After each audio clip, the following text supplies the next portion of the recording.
Very good morning, welcome to the RANsquawk rundown for Thursday the 10th of June. Just come out to 11 o'clock now in London, and as the Chicago participants start to come in, for any of you listening, well done to the Blackhawks last night in your overtime win. But take a look in terms of what we've seen so far in Europe. It has been risk appetite across the board.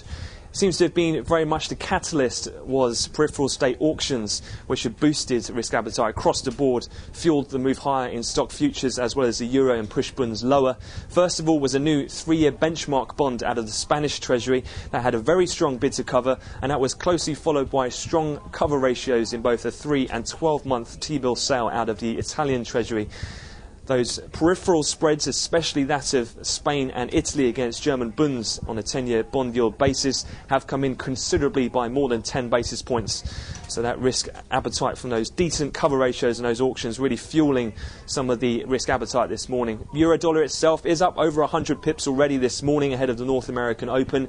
That's also getting a boost out of some comments from the Chinese pension fund overnight, who said that the Eurozone debt crisis they do not see as a problem. So again, supportive comments coming out of China for the euro. Elsewhere as well in equities, one individual stock story to keep an eye on was BP after their ADRs in New York trade yesterday hit fresh 14-year lows. We have seen them open lower in the UK by around 11.5%. However, they've pretty much retraced about half of that move. They're down around 5 to 6% at last check.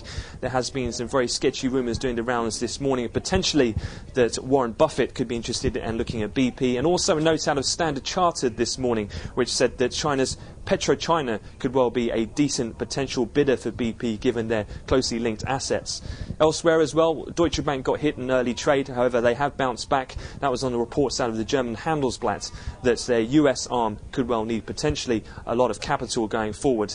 But again, that remains unconfirmed. And as mentioned, their shares have bounced. Net though, following those auctions, the peripheral spreads are outperforming. The Spanish IBEX and FTSE MIB are continuing to move higher at the moment. Looking forward then toward the rest of the session, a couple of things to look out for. We've got the Bank of England interest rate decision. Most analysts not expecting too many great shakes here given the new coalition government in place. So the rate will look to be held at 0.5% and the QE programme at 200 billion.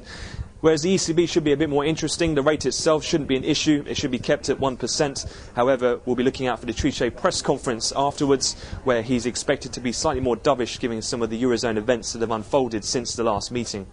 We'll have another update to come from RANsquawk after European cash close, but I wish you all a great trading day.